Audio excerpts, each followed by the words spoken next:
راز ہے. کائنات انہی کے وجود کے گرد گھوم رہی ہے.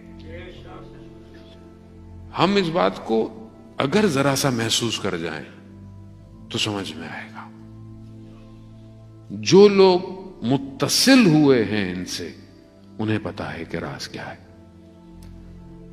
8 سال کی عراق ایران کی جو وار تھی اس میں جتنے بھی راوی ہیں بیان کرتے ہیں کہ ہمارے جتنے بھی بڑے آپریشنز تھے ان سب کا کوڈ ورڈ جو تھا وہ یا زہرا تھا.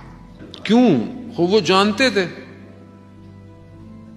ہماری بھی سمجھ میں نہیں آتا تھا کہ مطلب یہ کیسے ہو سکتا ہے. مطلب ابھی بھی آپ ان جگہوں پہ جائیں جہاں بھی بھائی سب ہوا, وہاں جو علم یا پرچم آپ سمجھیں لگے ہوئے ہیں ان سب پہ یا زہرا لکھا ہوا ہے, کیونکہ وہ جان گئے تھے کہ راز یہی ہے کامیابی کا. شہید برونسی کی جو اس کا نام عبداللہ تھا, مشہد کا رہنے والا, وہ اتنا اسٹرانگ تھا کہ اس کے سر کی قیمت تھی اس زمانے میں صدام نے لگائی ہوئی تھی.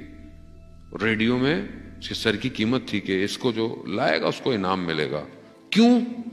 کیونکہ جہاں آپریشن پھنستا تھا وہاں اس کی بریگیڈ کو بلاتے تھے اور وہ سب توڑتا ہوا نکل جاتا تھا. ایک جگہ رات, چاروں طرف پہاڑ ہیں, پھنس گئے, نکلنا بھی ہے, لیکن جہاں ذرا سی موومنٹ کرتے ہیں اندھیرا ہے, نہ جانے کہاں سے جو ہے وہ فائرنگ شروع ہو جاتی ہے. اب اندھیرے میں جج کرنا بھی مشکل نہیں ہے کہ دشمن کس زاویے پہ بیٹھا ہوا ہے.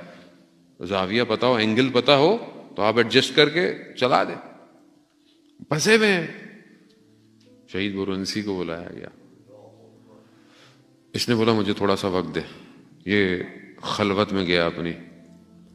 تھوڑی دیر بعد آ کر اس نے ڈیجٹ دیے, نومیرک.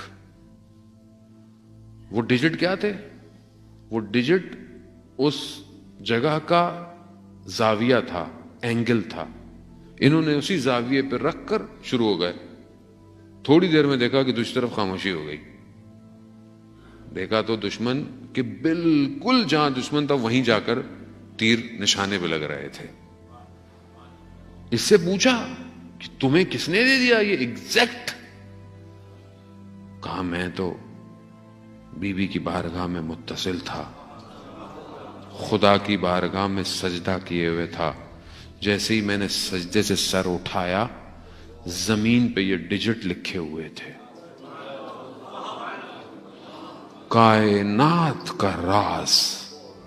وہ ظاہر ہے یہ جو لڑ رہے تھے یہ کوئی زمین کے ٹکڑے کے لیے تھوڑی لڑ رہے تھے, یہ بیوی کے فرزند کے لیے لڑ رہے تھے. انہوں نے اپنی شرٹوں کے پیچھے لکھا ہوا تھا یا شہادت یا زیارت, بس. تیسرا آپشن کوئی نہیں ہے زندگی کا. ظاہر ہے اسی کے آنے والے فرزند کے لیے یہ سب زمینہ فراہم ہو رہا ہے. راز یہی ہے